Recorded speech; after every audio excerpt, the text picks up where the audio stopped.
Question 1.4a requires us to write a function to wait for the switch that is connected to port 15 to close.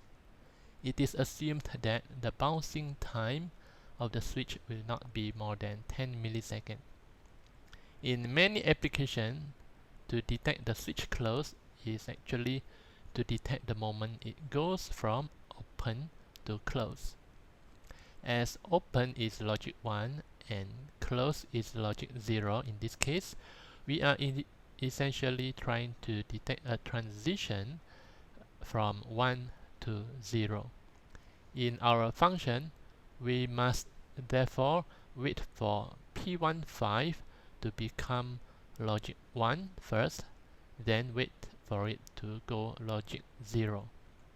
To wait for P15 to become logic 1, we can use while loop to repeatedly check P15 until it is logic 1.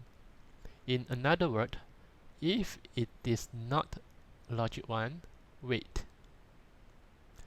The moment the switch is open, the signal will go high, but it is not stable and there will be bouncing.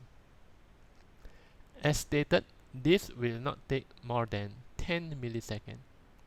We must therefore add a delay of 10 milliseconds to wait for the signal to settle down. After the delay, we can then check the port pin to see if it becomes logic 0. If it is not, we wait. Again, we can use while loop to repeatedly check port 15 until it becomes logic 0. The moment the switch is closed, the port pin will become logic 0, but we'll still have bouncing. As before, we will wait for the signal to settle down by adding a delay of 10 milliseconds. This is called debouncing.